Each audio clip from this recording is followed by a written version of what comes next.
Across the United Kingdom, a place shaped by centuries of myth, folklore and recorded history, there remain cases that defy every conventional explanation. These are not crimes solved by patient police work or advances in forensic science. Instead, they linger, unsolved, unsettling, suspended between fact and speculation.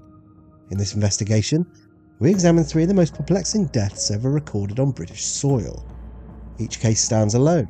Different eras, different circumstances, and different victims, yet all share a common thread: unexplained elements that defy logic, challenge investigators, and invite theories ranging from the plausible to the extraordinary. These are stories that refuse to rest. Welcome to Echoes of the Unknown, where we dive deep into the unsolved, the unexplained, and the downright unbelievable. My name is James, and today we're looking at three cases of people from the UK whose mysterious deaths have baffled police and true crime enthusiasts for decades. In theories of teleportation, aliens, and all other possible outcomes, these three cases we look at will surely get you questioning reality. Apart from the bit about the aliens, though, that's probably bollocks. If you like this kind of weird and wonderful stuff and want to see more, don't forget to like and subscribe and all that lovely stuff to really help the channel. So let's get started into three mysterious and actually truly baffling UK deaths, especially the final one. Stick around for that, as it's proper weird.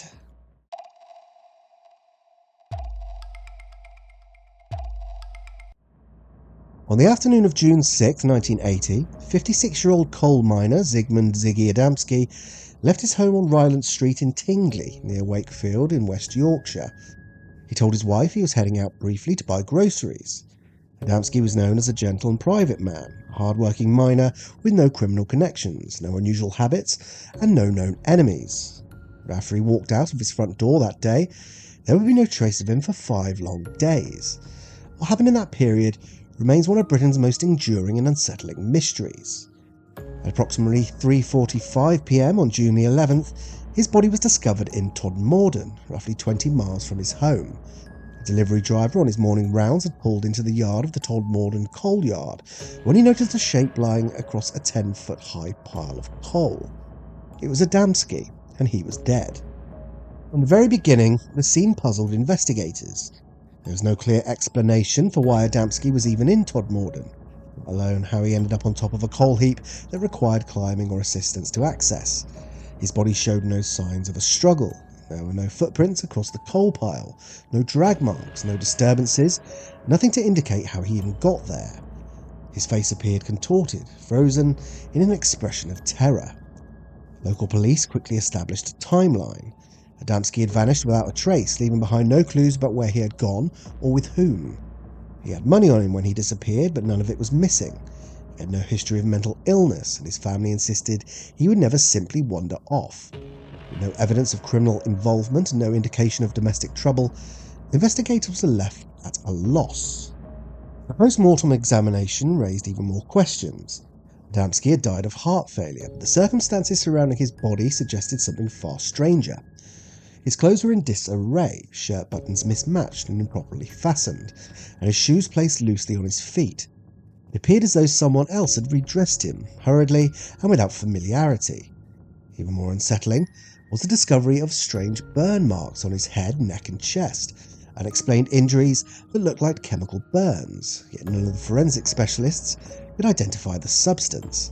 A strange gel-like ointment had been applied to the burns, but lab testing was unable to determine its composition. Detective Alan Godfrey, a respected officer in the West Yorkshire Police, was among the first responders to the scene. He detailed notes described Adamski as appearing as though he had been placed on the coal heap, rather than having climbed it himself. Godfrey's involvement in the case later became controversial when he reported a separate incident involving an alleged UFO encounter 6 months after the Adamski discovery. While many dismissed the connection, others insisted the two events added weight to theories suggesting Adamski's death was not the result of any earthly crime. As investigators dug deeper, they tried to piece together Adamski's movements during the missing 5 days. No eyewitnesses came forward to report having seen him despite heavy press coverage. No CCTV existed in the areas he may have passed through, and no one matching his description had been treated at local hospitals or medical centres. Police returned again and again to the question, where had Adamski been between the June the 6th and June the 11th? One theory suggested that Adamski may have been abducted and held captive for several days. The odd redressing of his clothing supported the possibility that someone else had handled him shortly before his death. However, there was no sign of malnutrition, dehydration, or prolonged restraint. His body showed no bruising or marks that typically accompany forced confinement. He had a day's worth of stubble on his chin, but no more, suggesting he had shaved or been shaved just before he had died. Another theory proposed that Adamski had wandered away in a confused or distressed state. Yet he had no history of dementia, mental instability, or disorientation. Friends and family rejected this outright. They also dismissed speculation that Adamski may have run away or left voluntarily. His life was stable, his marriage was strong, and he'd been looking forward to attending a family wedding shortly after his disappearance. The most bizarre elements of the case, those chemical burns and the mysterious ointment, fueled more unconventional theories. Some researchers suggested the burns looked similar to those caused by industrial chemicals used in specialised environments, yet no such substances were ever identified in the region or linked to any businesses Adamski had access to. Others proposed the burns appeared as though they had been inflicted and then treated by someone unfamiliar with human medical care, the ointment carefully applied but with no resemblance to commercially available products. The strange condition of the body also troubled investigators. His skin was clean, unexpectedly so for a man found on a coal heap. His clothes bore no coal dust. The coal beneath his body showed minimal disturbance. Pathologists concluded he'd likely died within a few hours of being placed on the heap, but they could not determine the exact time of death. While conspiracy theories ranged from government experiments to extraterrestrial involvement, detectives remained committed to more grounded possibilities.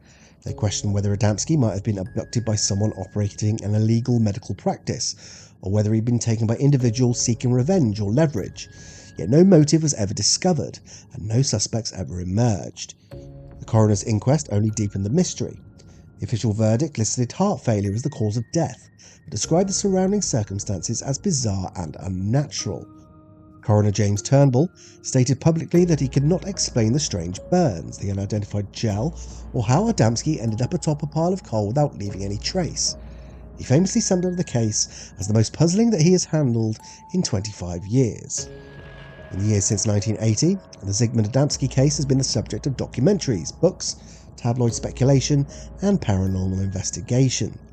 Yet none have been able to provide a definitive answer. His family continue to seek closure, but died without ever learning what happened to him in those missing days. Despite renewed interest from journalists and researchers, the case remains unsolved. Adamski left his home for a routine errand and never returned. 5 days later, he reappeared under circumstances that still defy logic. Whether he encountered foul play, suffered an accident, or became part of something far more unusual, no one can say. The Zygmunt Adamski case endures because it offers no easy answers, only questions that grow stranger the more that they are examined.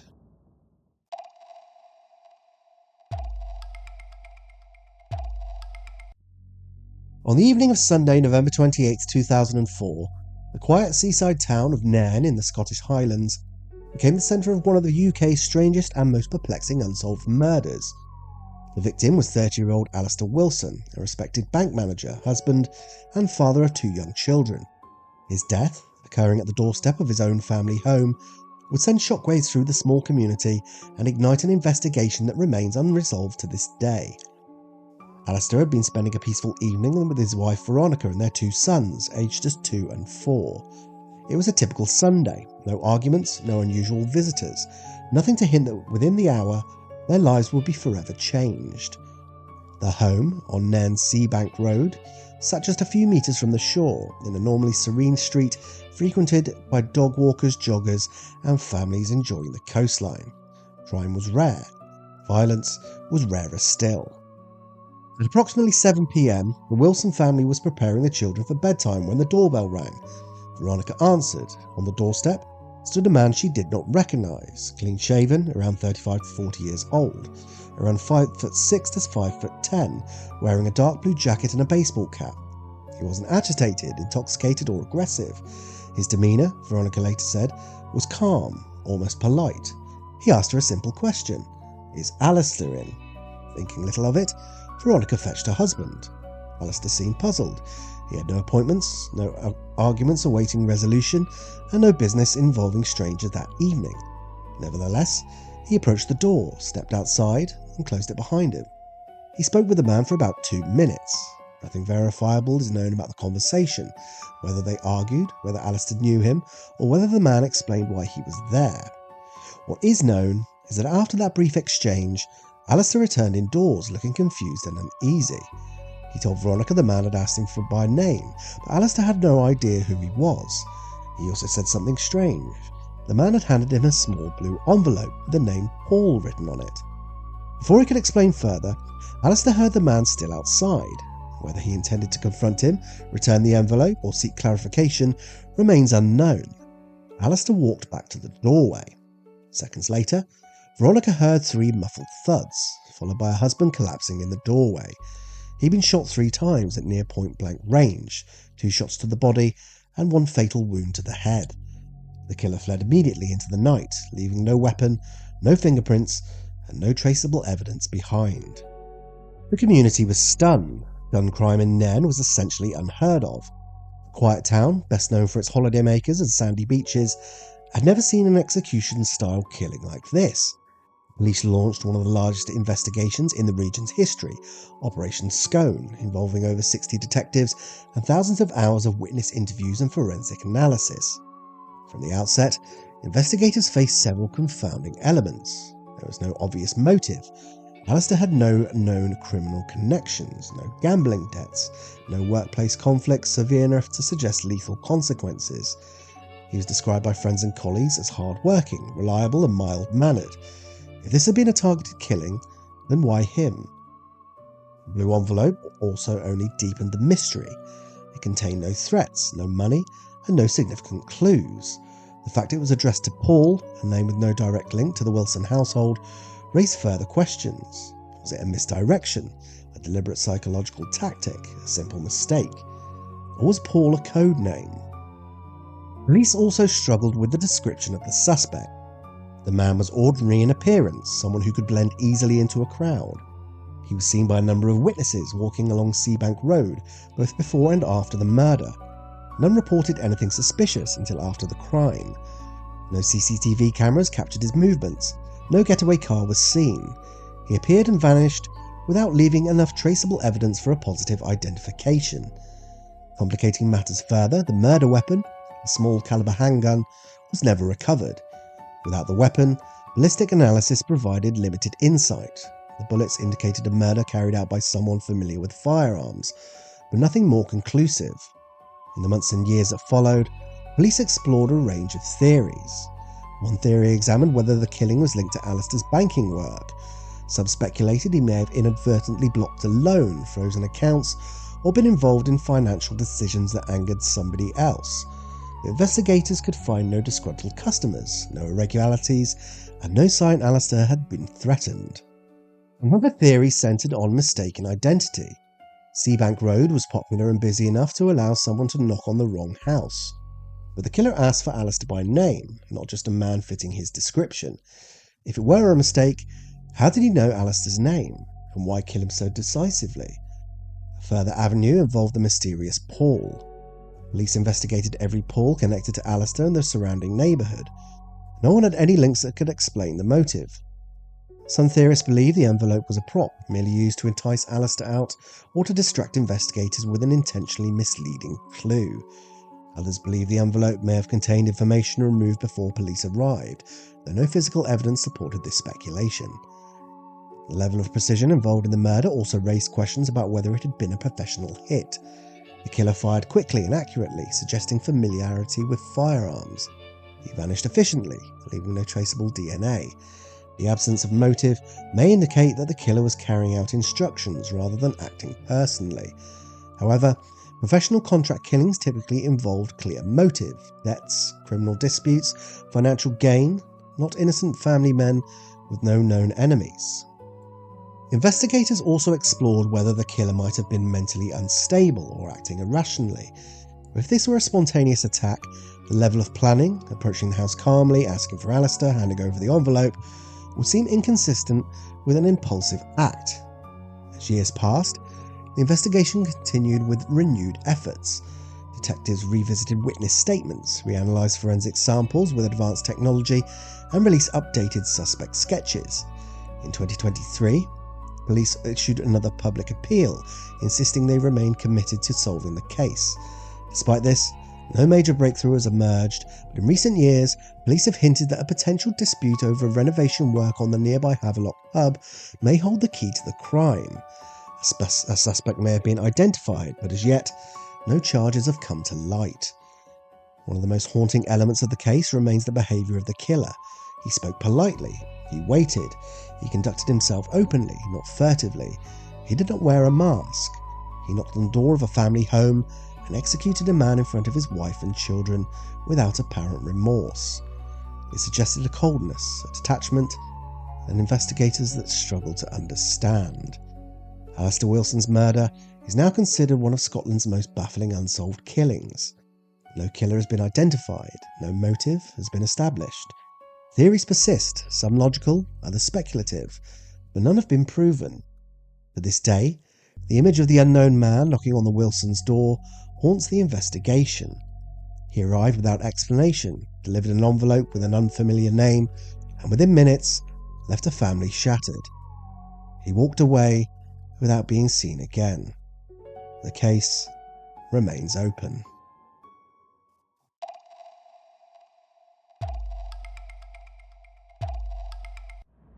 We're staying in Scotland for the next one, and to the Isle of Mull, a quiet stretch of rugged Scottish coastline. It's a place we're more often associated with sweeping landscapes and peaceful tourism than with one of the most baffling aviation mysteries the United Kingdom has ever recorded. Yet in December 1975, this remote island became the centre of a puzzle so complex and contradictory that it remains unsolved nearly half a century later. At its heart, two interlinked phenomena, a missing pilot and a missing aircraft, each seemingly detached from the other, each defying logic, and each leaving behind a trail of questions that investigators, theories, and residents of Mull have debated for decades. It was on Christmas Eve 1975, Glenforsa Airfield, an unassuming grass strip adjoining the Glenforsa Hotel, was quiet, except for a handful of staff and guests preparing for the following day's festivities. Among them was Peter Gibbs, a 55-year-old, highly experienced former RAF pilot and businessman. What a dashing figure he is too, just look at him. Gibbs was confident, precise, and widely regarded as a man who understood aviation better than most. He was also known to be somewhat unconventional, a man who liked to test boundaries and challenge what others viewed as normal procedure. That personality trait would soon place him at the centre of a mystery that has never been fully explained. Gibbs and his companion, Felicity Granger, were staying at the Glenforsa Hotel during a short winter break. Gibbs was visiting this particular area as he was interested in purchasing a hotel and was intrigued by the fact that the Glenforsa had its own airstrip, believing this could be an ideal business opportunity. The airstrip, however, was by no means commercially viable as it was. It was merely a strip of grass, with no landing lights, no radar, and it was only ever used in daytime for these very reasons.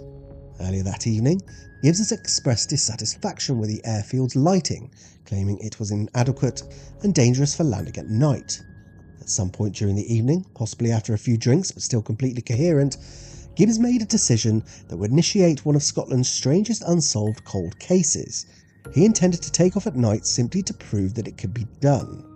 Despite requests from hotel staff not to attempt such a flight, and despite the fact that night takeoffs were prohibited, Gibbs insisted. He walked into the darkness, crossed the short path to Glenforsa Airfield, and approached his rented aircraft, a light Cessna that he'd flown earlier in the day. His companion, Felicity, was instructed to set 2 flashlights down to act as makeshift landing lights. In fact, sometimes car lights had been used for the rare occasion when a nighttime flight was scheduled, usually for medical or emergency purposes. Witnesses watched the plane rise into the pitch-black sky at around 9:30 p.m. Its engine sounded steady and controlled.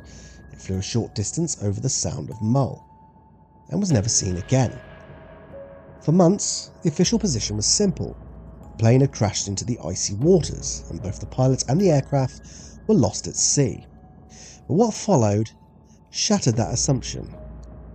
It was 4 months later, in April 1976, that a shepherd walking the hillside behind the Glenforsa Hotel discovered a body.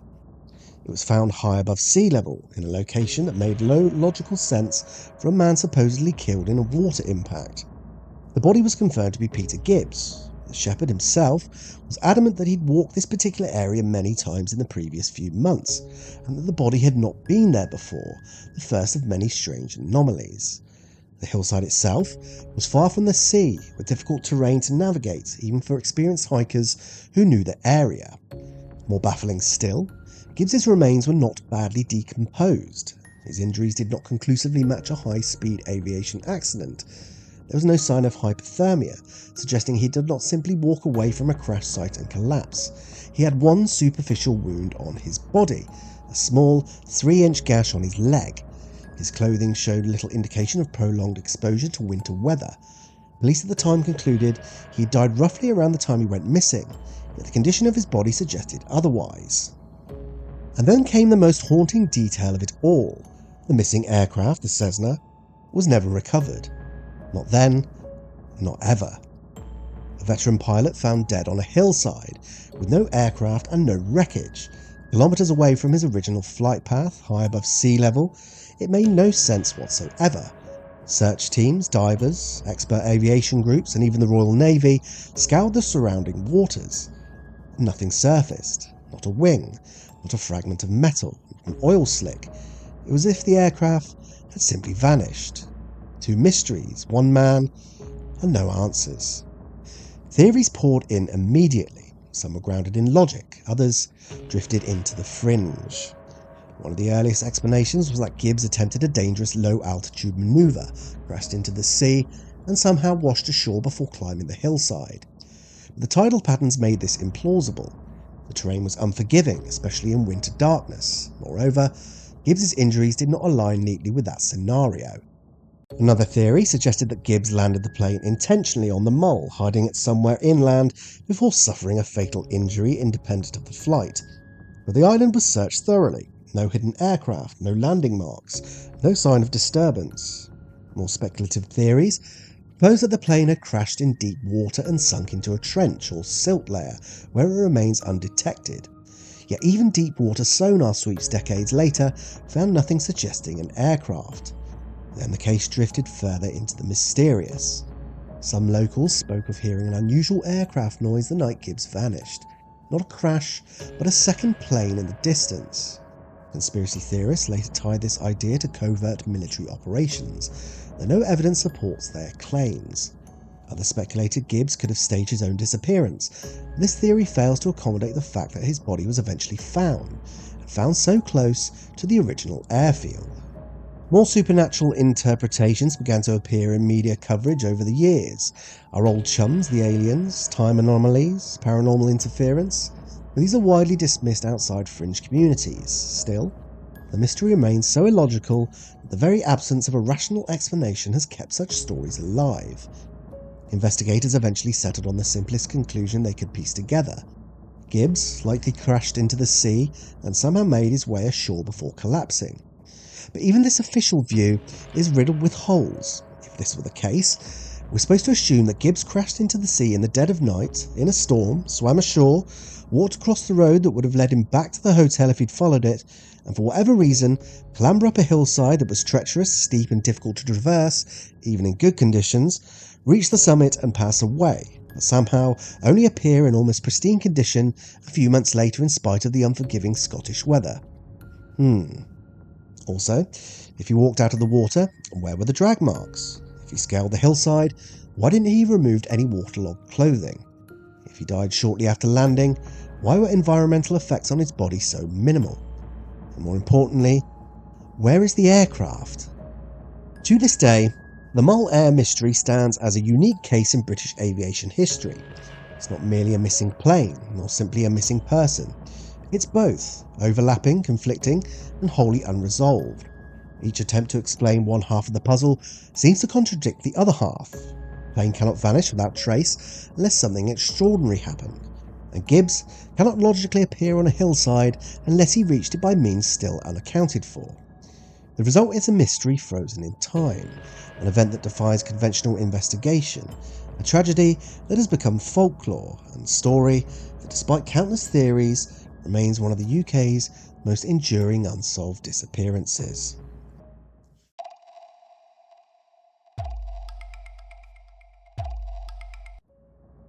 Across the scattered landscapes of Britain, the coalfields of Yorkshire, the quiet streets of Nairn, and the windswept waters surrounding the Isle of Mull, 3 lives ended in ways that continue to resist explanation.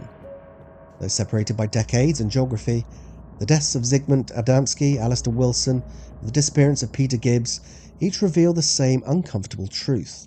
Even in a modern nation with structured policing, forensic science, and detailed investigative frameworks, some mysteries slip through every net. In each case, official explanations have failed to settle public doubt. Adamski's body bore marks that defied routine medical categorization, fueling theories that still divide investigators today. Wilson's shooting, carried out by a stranger at his front door, remains an act of chilling precision with no clear motive.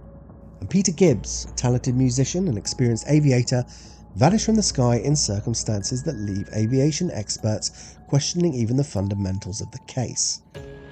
These stories highlight how fragile certainty can be. Eyewitness memories degrade, physical evidence deteriorates, and early investigative decisions cast long shadows. As the years pass by, the chances of definitive answers diminish, but the responsibility to remember does not. For the families left behind, closure isn't just a word, it's a wound that never truly heals. By revisiting the case, we not only acknowledge the victims, but also the unanswered questions they left behind. And perhaps, somewhere, in new evidence, a re-examined lead, or a long-buried confession, the truth may still emerge. Until then, these mysteries remain open, haunting reminders of how the unknown persists in even the most ordinary places. Thank you for tuning into this episode of Echoes of the Unknown. 3 proper strange ones there. Try and get your head around. I mean, all 3 are obviously aliens. That probably goes without saying. But what do you think? Seriously, though, I've been baffled by these cases since I first heard about them, especially old Gibbo and his missing plane. I can't work that one out for the life of me. Got to be an explanation somewhere, but nothing adds up at all. Where's the bloody plane? Anyway, what are your thoughts? Any theories or ideas? Maybe it was aliens. Who the devil knows anymore? Pop in the comments below. Anywho, that's enough for me for today. I'll be back next time with some more weird and wonderful stories. So if you hadn't already, like and subscribe so you don't miss any more of my rambling. Yes, I am a real person, not an AI bot. This is my actual voice, as you hopefully can tell when I stumble over words like disoriented, which I can never seem to get right on the first go. And there we are. I'll be seeing you next time. So until then, stay safe and remember, keep listening for the echoes.